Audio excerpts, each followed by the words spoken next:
Chers auditeurs de Reba FM, bonjour. Nous sommes le mardi 25 février 2020. Le pays a changé, de fait. La Commission électorale nationale indépendante a confirmé des résultats qui donnent au président de la République une chambre à son entière dévotion. Hier, dans le cadre du Tsumolidito comorien, j'ai montré que tout ça, les campagnes, les mobilisations depuis 2 ans, ne visaient qu'à ça, que le président Zali dispose de ces 18 députés qui, selon l'article 114 de la nouvelle Constitution, une fois qu'ils acceptent et qu'ils disent oui,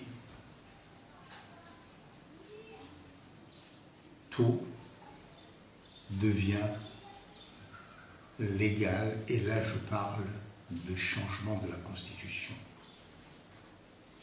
Jusqu'ici, pour changer la Constitution, il y avait le référendum, il y avait des assemblées qui devaient se réunir, l'Assemblée nationale, le Conseil des îles, et tout ça.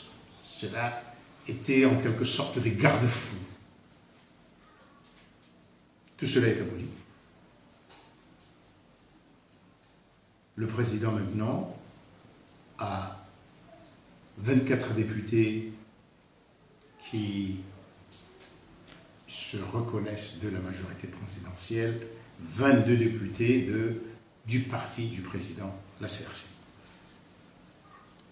Cela veut dire qu'il suffit que le président le veuille pour que ça se fasse. Il n'y a aucun article de la Constitution qui ne puisse être changé.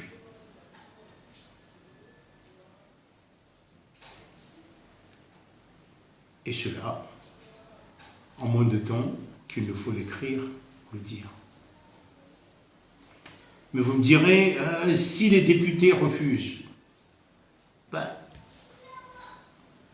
y a eu quelque chose de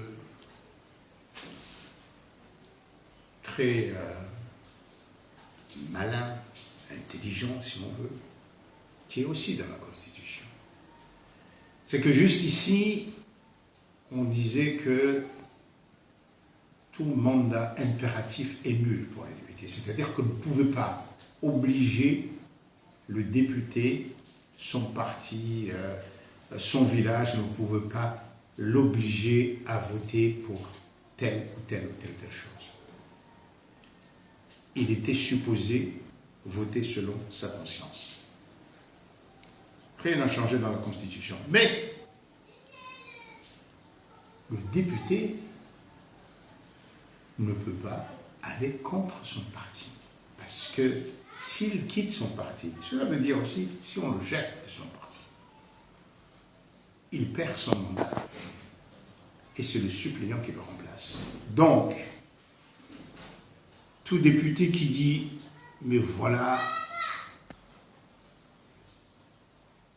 cette loi me paraît liberticide, je ne peux pas la voter », il suffira que le parti le sanctionne, le jette dehors, et voilà. Et donc, il faudra un député exceptionnel, et on se souviendra qu'on a tout fait pour que les députés soient exceptionnellement jugés dociles ou, comment dire, oui, dociles au président pour être investi.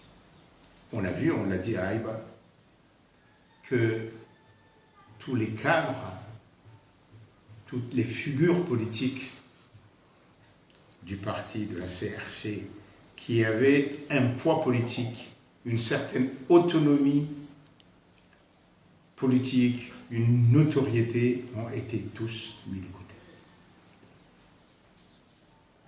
Donc,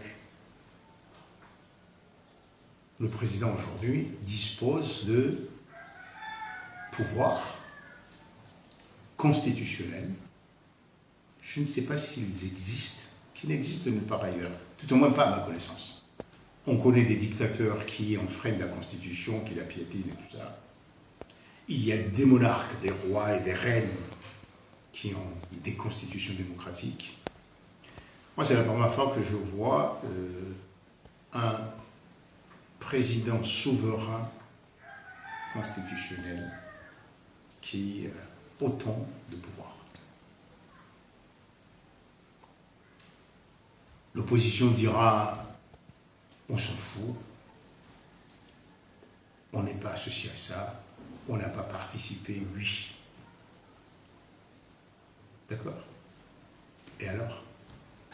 Qu'est-ce que vous faites? Comment aujourd'hui sensibiliser la population sur ces libertés? Comment mobiliser? Comment débattre avec le pouvoir qui est là? Et ces lois qui vont changer, qui peuvent changer tout, n'importe quoi. Qu'en dites-vous? Comment caractérisez-vous le régime actuel? Moi, je vous dis, vous direz que je suis un peu heureux, oui, parce que je veux la paix dans ce pays. Alors, je pense que tout ce qui se fait polarise, tout ce qui se fait évite, ou plutôt détruit, ces espaces de dialogue. Et qu'on va de plus en plus vers un pays où nous sommes appelés à nous affronter. Mais on pourrait dire, on a vu des pays autocratiques où des dictateurs ont pu réaliser des progrès. C'est arrivé, c'est vrai. Mais c'était dans des pays, genre de culture forte, où il y avait un savoir-faire. Ici, rien n'existe. L'armée, ça n'est pas un corps. Chacun a été éduqué dans une école d'un tiers pays. Donc il n'y a pas d'esprit de corps non plus. Il n'y a pas 10 personnes,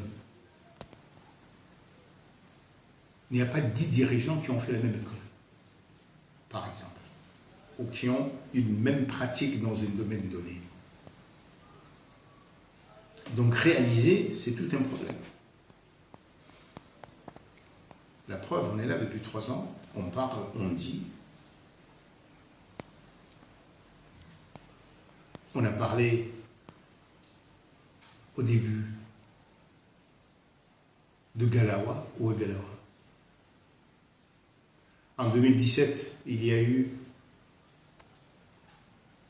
des poses de première pierre pour El Marouf, et je suis un de ceux qui espèrent que ces choses-là se réalisent.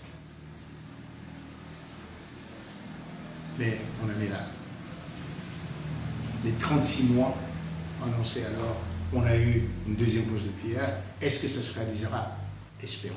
Je ne veux pas jouer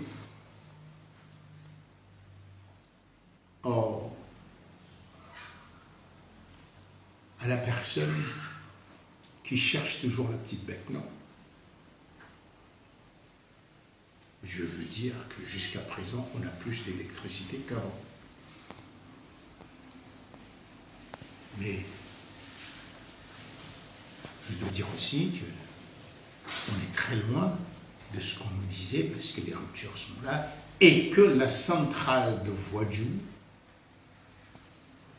qui devait être inaugurée bien avant, elle est là. Non seulement elle n'est pas inaugurée, il y a les groupes électrogènes qui roulent, il y a des millions et des millions qui s'accumulent, des centaines de millions que nous devons payer. Voilà. C'est pour dire quoi tout ça? Non, ce n'est pas loin du sujet. C'est pour dire qu'aujourd'hui, on a un président qui a tous les pouvoirs et qui n'a aucune excuse parce qu'aujourd'hui, il a tous les pouvoirs. Alors jusqu'à présent, on n'a pas beaucoup vu en termes de réalisation, qui ne nous compare pas, qui ne se compare pas aux autres, qui se compare par rapport à ses promesses. J'espère que de chaque côté, il y aura la sagesse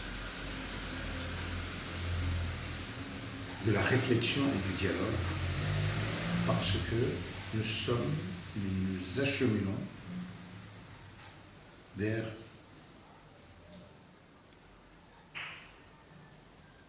une situation très, très périlleuse. À demain.